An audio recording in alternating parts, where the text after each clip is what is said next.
And of course, I'm going to say a few words about the terrible shooting in Sydney, Australia. Okay? So, and first, of course, as I always say, no matter what, go Bills. They beat the Patriots today. It's a big deal.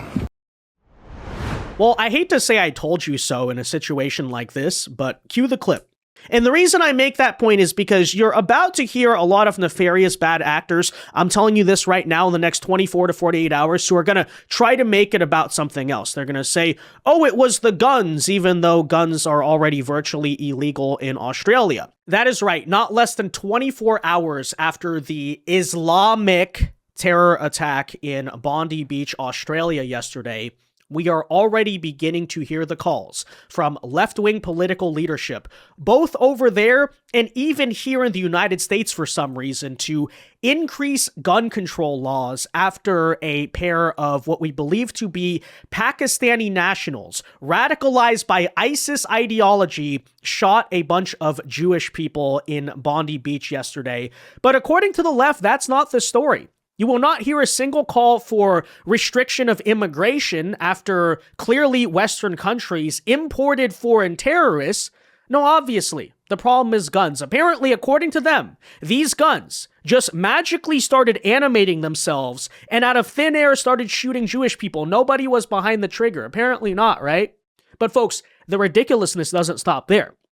Because not only are we seeing the guns blamed, I can't make this up, we're even seeing the far right blamed. That is right, the Australian Prime Minister and others have apparently taken to TV to say, after what we just witnessed, the far right must be the threat to democracy. The very far right, by the way, who, let's just say their immigration policy likely would not have allowed these terrorists into the country to begin with, which also thereby means the terrorist attack wouldn't have happened to begin with. Clearly, they're the problem. That is right. So this is the insane gaslighting you're hearing. No, immigration? No, what are you talking about? No, it's guns, and it's actually the fault of the far right. The very far right that's against the migration. Okay. We'll get into this, guys, because this is just like absolutely pissing me off, but it definitely is worth addressing because, especially given the way Australian media and others are covering this, we need to make it very clear what actually happened here, okay? We need to dispel this narrative that guns just randomly started shooting Jewish people, so let's get into it. If you enjoy our content, though, make sure you hit that like button down below, subscribe to the channel if you are new. We greatly appreciate the support, and I'd like to, first of all, start here by noting, according to now Australian authorities, they're finally, admitting what we suspected here from the very beginning, folks. Police are now saying that the gunman's vehicle contained homemade Islamic State, ISIS flags. He says the vehicle the gunman parked at the beach contained 2 homemade Islamic State group flags, as well as improvised explosive devices, aka IEDs. What does that mean? Homemade bombs. But again, guns are clearly the problem here, right? Let's not ask questions about why this person's in Australia.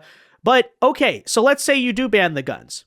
How would you ban the bombs? The bombs are made out of, typical household items. Turns out if you mix it in a certain way, you can create an explosion, right?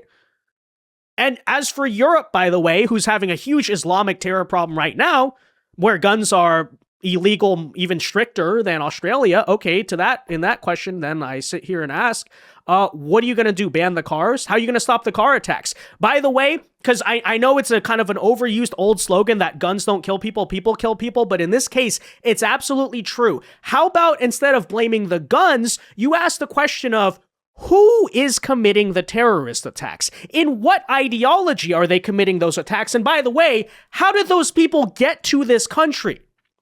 It's very simple. But no, let's take a listen to what the Australian Prime Minister apparently thinks the culprit here. And I want to conclude finally by saying that the government is prepared to take whatever action is necessary. Included in that is the need for tougher gun laws. And this afternoon at 4 o'clock, I will put on the agenda of the National Cabinet tougher gun laws, including limits on the number of guns that can be used or licensed by individuals. A review of licences over a period of time. People's circumstances change. People can be radicalised over a period of time. Licences should not be in perpetuity. And checks, of course, making sure that those checks and balances are in place as well. I'll take to National Cabinet this afternoon a proposal to empower agencies to examine what can be done in this area. Quite clearly, the Howard government's gun laws have made an enormous difference in Australia and are a proud moment of... Well, clearly they didn't. What are you talking about? You just saw a mass shooting, so clearly they didn't freaking work, you idiot. Reform, quite rightly, achieved across the parliament with bipartisan support. If we need to toughen these up, if there's anything we can do, I'm certainly up for it, and I hope to get National Cabinet on board for that this afternoon as well. Yeah, well, as you can clearly see, they've already brushed aside. As a matter of fact, they never even acknowledged the real cause of the attack or the story behind why and how it was allowed to happen. Nope. Immediately rushing to push gun control laws through the parliament using public emotion as the excuse or the pretext to do so. It's worth noting, by the way, the claim we've been pushing that these two are Pakistani nationals, the attackers here, actually came from U.S. intelligence. In other words, the Trump government are the ones saying, hey, we know who these people are. Let me just say they're not exactly native to Australia. As it pertains to the Australian government, from what I can gather, correct me if I'm wrong, they've basically said nothing. Right? They release the names, but they won't really say who these people actually are, where they come from. Very interestingly, they're keeping those details close to the chest. They don't want people to know for a reason I think that is very obvious. But nope, it's already guns, guns, guns. Now, a lot of Americans are probably looking at this and asking, how can you even do gun control in Australia? Aren't guns already basically illegal there? Don't they have some of the strictest gun laws in the world? The answer there is yes. This is a story of obviously gun control not working, but to be clear, the only people that can own guns in Australia, basically you have to be part of a gun club or a hunting club, or you have to live on a farm, because obviously in that country, you probably need guns for the crazy wildlife, okay? The attackers here checked out and qualified for both boxes on that gun application, from what we know. From the official stories, these guns were obtained legally, even still under the strictest gun control laws in the world. So, explain to me here what actually could have been done differently, right?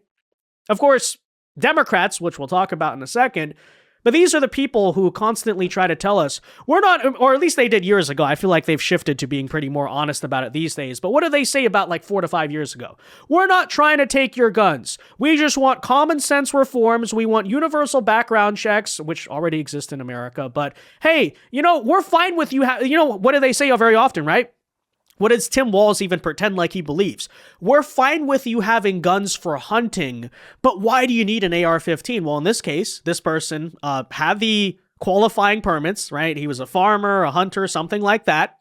He did not use an AR-15 or a semi-automatic weapon. Okay, it was a bolt action, basically a hunting rifle, right? You got to cock back every time you shoot it. And yet he still managed to, guess what? Kill a lot of people with it. Yeah. It's almost like, again, you guys are completely wrong about this issue, but in their complete hubris, no, they're going to push and say, oh, it's the fault of the guns, and clearly we need more. It's just so ridiculous. But worth noting, guys, it's not just Australian leftists that are calling for gun control. Apparently, even the folks over at MSNBC are using this attack, which, again, I repeat, happened in another country, so what does it even have to do with our gun laws? But secondly, happened under gun laws that are even potentially stricter than what the Democrats claim that they want. And still, this is the idiotic rhetoric that you hear. Take a listen. Why not? Why aren't we going to fix it? They're trying to do something about it in Australia again. On the issue of guns, it only took hours after... Again. Oh, so it didn't work the first time. Huh. Why didn't it work the first time? Maybe because it doesn't work. Have you considered that? After 2 gunmen opened fire on and killed Jews celebrating Hanukkah at the beach for Prime Minister Anthony Albanese to promise reforms. We are stronger than the cowards who did this. And I want to conclude finally by saying that the government is prepared to take whatever action is necessary. Included in that is the need for tougher gun laws. Politicians there quickly realizing that the strict gun laws the country enacted after a mass murder back in 1996 needed updating. So why aren't we addressing anything here? Why not here? No, actually, I agree. I'm tired of watching this happen. I think we should take future preventative measures to make sure that it doesn't happen again. So maybe we should fix our immigration laws. You know, we got to get tougher on guns. Why don't we have to get tougher on immigration? How did the people get here? Again, I say, how did they get here? You know what else, by the way, has not been updated in the United States since the 1990s? It's not just the gun laws. It's immigration laws, okay? Since the 1990 immigration law, there's been no serious reform or change made to the system.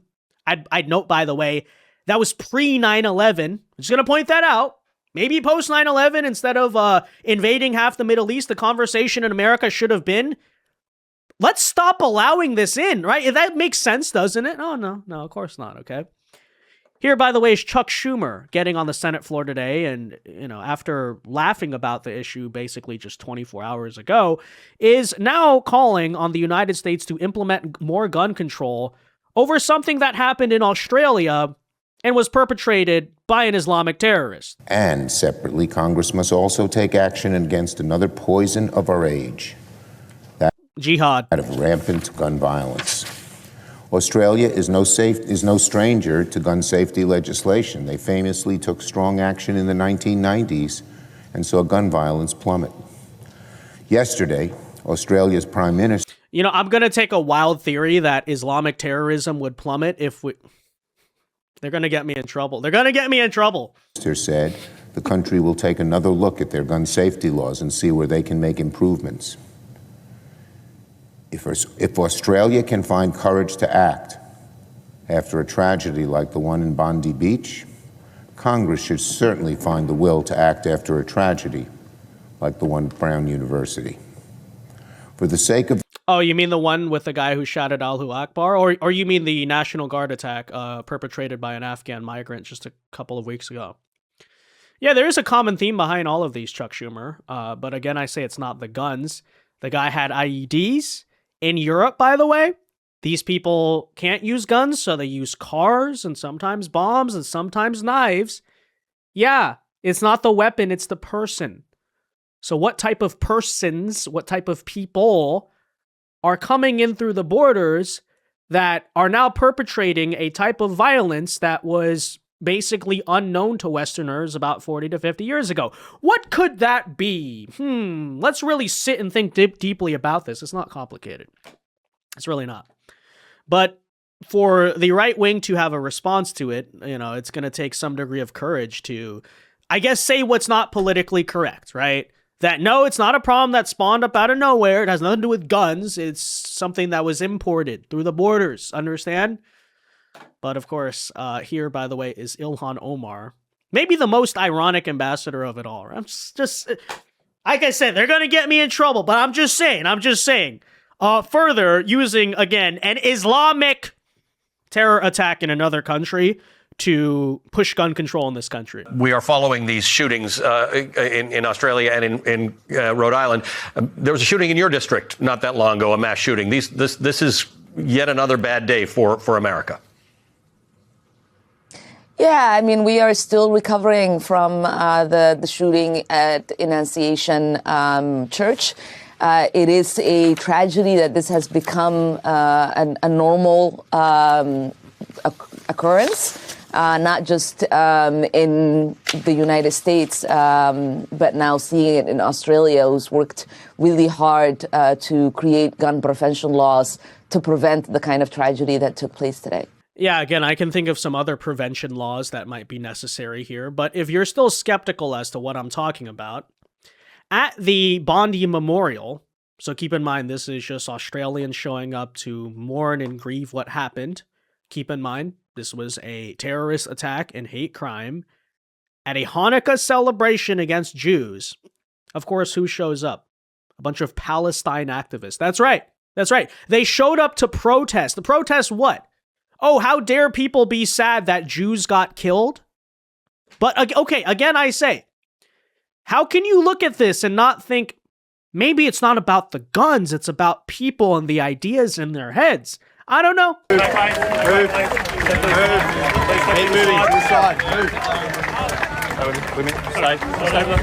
there. Slow it up, boys. Order. Take a step back, guys. Take a step back. Take a step back. Why? Why you do it? Why? We are grieving. Why? We are grieving. No, it's because of you. It's happened. In our time of grief, we are grieving. Why you do that? cause trouble. Why? Trouble. Good work, guys. Thank you to the police. Thank you, police. Well, what do you know? I guess geriatric No Kings protesters really do exist in every country, and so do useful idiots for terrorists. By the way, I'm sure these are the same people, likely, who are later going to take to social media and say, clearly it was the guns, as I obviously signaled to everybody not only what happened, but how in a way, either directly or indirectly, I'm celebrating it. By the way, if you're curious as to how other leftists reacted to this, take a look at the left-wing University of Sydney Students' Representative Council, whatever that is. So they responded to the Bondi terrorist attack by not truly grieving here, but by rather denouncing so-called Australia. They use the words, so-called Australia. Apparently, they don't even believe it's a country, right? As a colonial entity. Then they tried to link the Islamic terror attack to the Cronulla riots to blame white people. That's right. That's right. So take a look at their statement here. This was the worst mass shooting in so-called Australia since the 1996 Port Arthur massacre. This weekend's attack also came in the days following the 20th anniversary of the Cronulla race riots and serves as a reminder of the persistent hatred and division plaguing our society that we must face and combat. Yeah, I guess some white far-right Australian just shot the Jews here, not the very migrants that you celebrate as diversity. We need more. Don't you know they make so much better food, blah, blah, blah. We love their culture. Culture is superior. Okay, it's just, people piss me off. This, unfortunately, is not an exceptional event in a country established through violence and which is once again seeing the fluctuations of hatred and racism that our leaders have largely ignored. Oh, racism and hatred, huh? Coming from who? Who is actually engaging in the hatred and racism? Because let me say, it's not Whitey. It's not Whitey in this case, guys. Okay, but anyways, this is an evolving and complex case, and as stated by the police and government last night, we urge everyone to take the advice to stay calm, that it is not a time for retribution. Wait, so are you admitting that, like, kind of your side, in a way, committed this? Is that what you're saying? I'm kind of confused. I don't know. And to respect victims and their families by not sharing graphic images, videos, or rumors from the attack. Not sharing rumors, guys. We ought to respect the victims, but let's use the entire thing as a political statement against white people when clearly they had nothing to do with this, okay? But if you still can't see the agenda here that's going on, I mean, take a listen as the Australian Prime Minister pretty directly takes the whole opportunity to make it about the far right. Again, the far right did this. Are you serious? Check it out. Just briefly, to be clear, your priority from National Cabinet in relation to the gun laws, what is the number one priority for you? I would put them all together, making sure that they operate effectively and that they're kept up to date and that they're updated for the changing threat. We live in a more dangerous world in 2025. The threat of anti-Semitism, as we have seen, is very real. Threats of other occurrences, such as the rise. Where's the anti-Semitism coming from? As in the far right, which has also been identified, of course, by Mike Burgess, is also a threat as well. Okay, so you see what he did there? He vaguely blamed anti-Semitism and then immediately went on to talk about the far right. Again, keep in mind, Australian authorities and media are barely mentioning who the actual assailants here are. So the message that a naive person would take from that is very clear. Oh, it must have been some, like, Nazi white supremacist that was killing the Jewish people. But of course, again, it's not that at all. But let's see further here if Mr. Prime Minister guy is at all going to mention the words Islamic terrorism or be clear about who actually did this or what caused this, right? Because they said, what are the security threats? He says, anti-Semitism, far right. What about Islamism? What about jihadism? No, he's going to talk about the far right again. Take a listen. We take ASIO's advice very seriously. We work closely with them. We receive regular updates as well.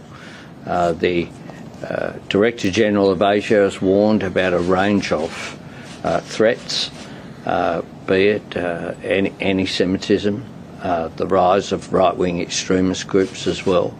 And we continue to work closely with our security agencies. Again, anti-Semitism from who, though? Who hates the Jews? What parts of the world, by the way, that you decided, oh, lovely countries, we should import people there? Again, if you're so concerned about anti-Semitism, what was the thinking behind importing millions of migrants who, all sort of woke stuff aside, genuinely are anti-Semitic? They genuinely hate Jewish people in these parts of the world. That's not me trying to slander them or write some type of cancel culture hit piece. I mean, for real, right? But apparently, Mr. I'm so against anti-Semitism says, okay, I've seen enough. 1 million more from the most anti-Semitic places on earth. And then, by the way, just won't answer the question of where's the anti-Semitism coming from. Let me just say again that the far right, the right-wing extremists, quote unquote, under their worldview, under their policy, this attack would have never happened. You know why? Because that person wouldn't have been in the country. He wouldn't have been allowed to. I'm just saying, right? But sure, keep picking every boogeyman in the world besides naming the actual suspects here and naming the actual enemy and naming the actual problem. But yep, this is how it goes. Left-wing leadership literally imports terrorism under the guise of diversity and having a tolerant, lovely, open immigration policy. Those people, as you would expect, terrorize people, cause problems, commit crimes. And then let's turn around and punish the law-abiding Australian citizens who never actually asked for that to happen for the actions of the very people who you still will refuse to restrict or cut off or not allow into the country. Keep bringing them in, keep having them cause attacks, and then keep blaming white Australians for the problem that, again, clearly is not coming from white Australians. Yeah. Okay. And then let's have Democrats even in America apparently go along with that, guys. Yeah. Okay. Hey, Chuck Schumer, if you're so concerned, why are you mad about what Trump's currently doing on cracking down on, say, Somali or Afghan migration? If that's such a problem, I'm just saying. Oh, no, that's racist. No, it's guns. Okay. All right, that said, let me know your thoughts. Be sure to leave a like on this video, subscribe to the channel if you are new, and until next time, God bless and peace.